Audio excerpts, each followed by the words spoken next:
नमस्ते दोस्तों, स्वागत है आपका। आज हम लेकर आए हैं हेड ओवर हील्स के एपिसोड 3 और 4 की पूरी कहानी, जिसे हम आपको बड़े ही मजेदार और दिलचस्प अंदाज में समझाने वाले हैं। मुझे डर था कि क्यों वो अपनी दादी की मौत के लिए खुद को दोषी ठहराएगा, लेकिन हकीकत तो उससे भी कहीं ज्यादा दर्दनाक निकली। उसकी बुआ और चाचा ही उसे अपनी माँ की मौत के लिए दोषी ठहराते हैं और कहते हैं कि उसकी बदकिस्मती का इलाज ढूंढने के चक्कर में उनकी माँ ने अपनी सारी जमा पूंजी खर्च कर दी। सुंगा, जो एक शमन है, क्यूनवू को परिवार की कड़वी बातों से बचाने की कोशिश करती है, लेकिन उल्टा उसका हाल और बिगाड़ देती है। क्योंकि भला किसकी हिम्मत कि वो उनकी माँ के अंतिम संस्कार में किसी शमन को बुला ले। परिवार वाले जाग का पूरा नियंत्रण अपने हाथ में ले लेते हैं और क्यूनवू से कह दिया जाता है कि वो अपने माता पिता के आने से पहले ही वहाँ से चला जाए।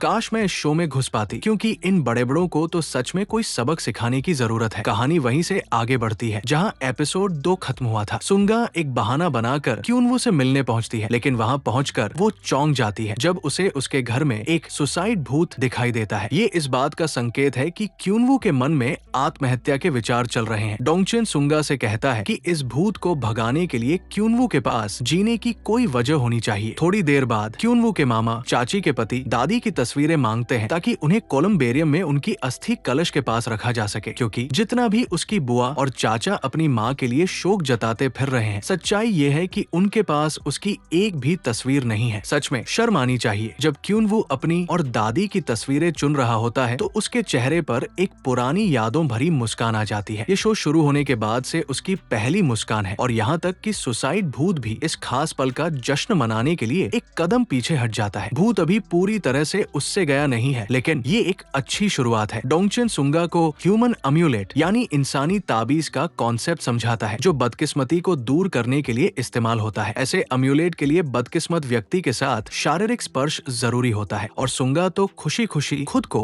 इस रूप में पेश करने के लिए तैयार हो जाती है। वो मजाक में ऐलान करती है, मैं अपनी स्किनशिप से क्यूनवू को बचाऊंगी। जाहिर है क्यूनवू को स्किनशिप का टारगेट बनाना इतना आसान नहीं है, लेकिन एक जिद्दी शमन तांत्रिक तो अपने क्रश को छूने का तरीका ढूंढ ही लेती है। ये सब पूरी तरह मासूम स्किनशिप है और दिलचस्प बात यह है कि जब भी क्यूनवू खुद अनजाने में उसे छू लेता है तो ये सुसाइड भूत पर और भी ज्यादा असर करता है। सुंगा क्यूनवू के साथ कोलम्बेरियम तक जाती है ताकि तस्वीरें वहां रख सके। वहां वो उसे बताती है कि उसकी दादी सिर्फ उन्हीं तस्वीरों में मुस्कुराई है जिनमें क्यूनवू ने मेडल जीते थे। ये सुनकर क्यूनवू को एहसास होता है कि वे पल उसकी दादी के लिए सचमुच खुशी के थे और वो आभारी महसूस करता है कि उसकी तीरंदाजी उनकी जिंदगी की एक चमकदार याद बन पाई। अब तीरंदाजी की बात करें तो स्कूल के कोच यांग जुसो पार्क जंगप्यो इस शो के चंद अच्छे बड़ों में से एक है। कोच यांग क्यूनवू पर लगे आगजनी के अफवाह को साफ करते हुए मजाक में कहते हैं, क्यूनवू सिर्फ लड़कियों के और मेरे दिल में आग लगाता है। हंसी रोकना मुश्किल है। यांग न सिर्फ ये सुनिश्चित करते हैं कि क्यूनवू को टीम के लॉकर रूम की चाबी मिले, बल्कि वो उसके लिए एक प्रैक्टिस किट भी तैयार कर देते हैं, मानो वो पहले से ही उसे अपनी आने वाली टीम का हिस्सा मानते हो। हालांकि क्यूनवू अब भी ये तय नहीं कर पाया है कि वो तीरंदाजी दोबारा शुरू करे या नहीं। सुंगा क्यूनवू से उसकी तीरंदाजी के प्रति भावनाओं के बारे में पूछती है और वो मानता है कि हवा को चीर कर अपने तीर का निशाने पर लगना उसे अच्छा लगता है। उसके बालों पर प्यार से I am proud of you वाला हाथ फेर कर सुंगा कहती है कि वो उसके साथ इसलिए अच्छी है क्योंकि वो खुद को बचाता है, जबकि उसे बड़ों द्वारा सुरक्षित रखा जाना चाहिए। वो पूछती है कि क्या वो उसे ऐसे ही फॉलो करती रह सकती है, तो क्यूनवू पूछता है, क्या तुम्हें मुझ पर तरस आता है? जिस पर वो मुस्कुराते हुए जवाब देती है, ये दोस्ती है, और क्यूनवू भी मुस्कुरा देता है। इस बार सुसाइड भूत हमेशा के लिए चला जाता है। वाह! उत्साहित सुंगा हाई फाइव के लिए हाथ बढ़ाती है, लेकिन क्यूनवू उसकी उंगलियों को पकड़कर उन्हें इंटरलॉक कर लेता है और उसे अपनी तरफ खींच लेता है। Oh, smooth like butter, like a shaman undercover. और यहीं से सुंगा की डेलुलु फीलिंग्स उफान पर आ जाती है, जबकि क्यूनवू के दिल में भी प्यार का कीड़ा कुलबुलाने लगता है। लेकिन इस रोमांटिक माहौल में ज्यादा देर खोए रहने का मौका नहीं मिलता, क्योंकि परेशानी एक भूतिया घर के रूप में सामने आती है, जिसमें एक जानलेवा आत्मा रहती है। सुना है किसी ने उस आत्मा को शक्तिशाली बनाने के लिए खुद को जीवित बलिदान कर दिया था। उस आत्मा को भगाने की कोशिशों में से एक के दौरान डोंगचेन और सुंगा की मुलाकात एक व्लॉगिंग कपल से होती है, जो भूतिया घर का टूर कर रहे होते हैं। उन्हें चेतावनी दी जाती है कि इस घर से दूर रहें, लेकिन जिद्दी होकर वे शमन के जाने के बाद वापस आते हैं और उस दुष्ट आत्मा के हमले और शायद मौत का शिकार हो जाते हैं। उनका व्लॉग वीडियो वायरल हो जाता है और सुंगा की क्लासमेट्स को उसमें दिख रही नकाबपोश शमन और सुंगा के बीच समानता नजर आती है। वे उस पर दबाव डालते हैं कि वो साबित करे कि वो शमन नहीं है। तभी क्यूनवू गुस्से में उन सबको डांट देता है, क्योंकि वो जानता है कि मासूम और मिलनसार सुंगा का शमन से कोई लेना देना नहीं। हम जानते हैं कि क्यूनवू को शमन से बेहद नफरत है, लेकिन अब पता चलता है कि उसकी नफरत सिर्फ उन्हें धोखेबाज मानने तक सीमित नहीं है। इसी बीच हम मिलते हैं यॉम हुआ चू जाह्यून से। तो इस नई शमन के बारे में क्या जानते हैं? सबसे पहले तो यॉम हुआ एक पॉपुलर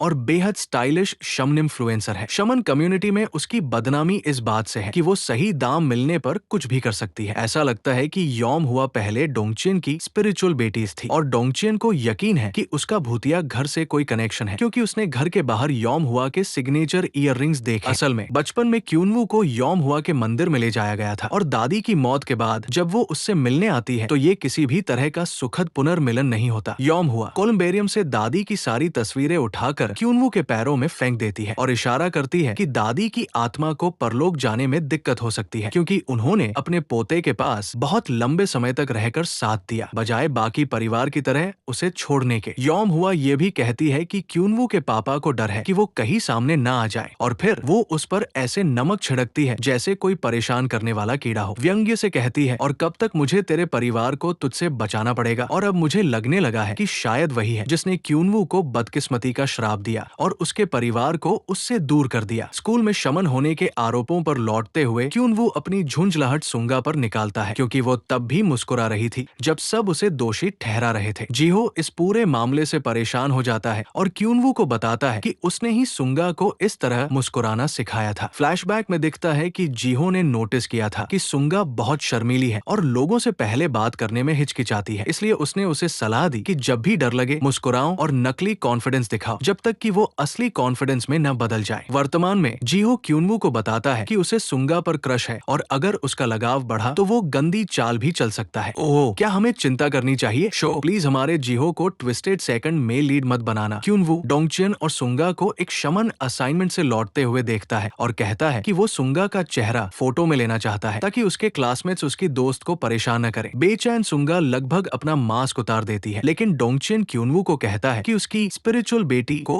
उसके दोस्त से जुड़े मुद्दों में मत घसीटो। क्यूनवू अपने उस दोस्त को मैसेज करता है मिलने के लिए और हमारे शमन की ही फोन में बीप होती है। अरे वाह! घबराहट में सुंगा क्यूनवू को डराकर भगा देती है और कुछ मिनट बाद खुद रोने लगती है, क्योंकि उसने क्यूनवू की शमन के बारे में नकारात्मक सोच को और मजबूत कर दिया। लोल सुंगा का मूड ठीक करने के लिए डोंगचिन उसे एक नया ड्रेस खरीद देता है ताकि वो क्यूनवू से पार्क में मिल सके। कितना प्यारा! क्यूनवू स्कूल में गुस्सा होने के लिए सुंगा से माफी मांगता है, लेकिन तभी रोमांस से हॉरर में जॉनर स्विच हो जाता है जब चारों ओर की लाइट्स चली जाती है। हालांकि अंधेरा कभी कभी रोमांटिक भी हो सकता है, क्योंकि इसमें लोग एक दूसरे की मौजूदगी को और गहराई से महसूस करते हैं, लेकिन छुपे हुए भूत भी इंसानों की मौजूदगी को महसूस करते हैं। तो बू सुंगा बताती है कि बचपन में वो अंधेरे से डरती थी और डोंगचिन पूरी रात उसका हाथ थामे रहता था। फिर वही वो क्यूनवू के लिए करती है और उनके हाथों की गर्माहट से माहौल डरावना नहीं बल्कि सुकून भरा हो जाता है। क्यूनवू बताता है कि उसे पसंद नहीं है जब सुंगा जबरदस्ती मुस्कुराती है, क्योंकि ये उसे अपने अतीत की याद दिलाता है। वो भी ऐसा ही करता था जब यॉम हुआ उसे शमन रिचुअल्स में डालती थी। बुरे लोग तब और ज्यादा बुरा करते हैं अगर तुम मुस्कुराओ, और तब तक करते हैं जब तक तुम रो न दो। क्यूनवू कहता है। सुंगा उसे भूल जाओ वो सब वाला हक देती है और वादा करती है कि वो उससे बुरी चीजें दूर रखेगी। जैसे ही क्यूनवू उसे वापस गले लगाता है, लाइट्स वापस आ जाती है। ये संयोग था, स्किनशिप का असर या प्यार की ताकत, जो भी हो, पार्क डेट के बाद क्यूनवू और सुंगा का रिश्ता और गहरा हो जाता है और क्यूनवू की जिंदगी में थोड़ी सी रोशनी फिर से लौट आती है। अरे बाप रे! जैसे ही क्यूनवू ने जिंदगी में थोड़ी सी रोशनी देखनी शुरू की थी, तकदीर ने फिर से एक काला बादल भेज दिया। तीरंदाजी टीम में शामिल होना तो बस एक नई शुरुआत थी, लेकिन टीम की हैजिंग मिशन ने उसे भूतों के अड्डे में पहुंचा दिया, वो भी उस रात जब यौमवा दुनिया के सबसे खतरनाक आत्माओं को बुला रही थी। संगा मासूमियत से वहां शुद्धिकरण अनुष्ठान के लिए पहुंची, लेकिन डोंगचॉन की गैर मौजूदगी और यौमवा की चालाकी ने सब गड़बड़ कर दिया। यौमवा ने उसका मुखौटा उतारा और उसी पल क्यूनवू आ गया। उसकी नजरों में अब यही सच्चाई है, उसकी सबसे बड़ी दुश्मन शमन के साथ। वो लड़की जिस पर वो भरोसा करने लगा था, अब दिल टूटा है, भरोसा हिल चुका है और इस गलत फहमी की आंधी में न जाने क्या बचेगा। क्या सच सामने आएगा या ये दर्द क्यूनवू को फिर अंधेरों में धकेल देगा? अगला एपिसोड भावनाओं का ज्वालामुखी फटने वाला है। तो दोस्तों, मिलते हैं आपसे अपने अगले एपिसोड में। तब तक अपना ख्याल रखें, स्वस्थ रहें और मुस्कुराते रहें। आपका बहुत बहुत धन्यवाद।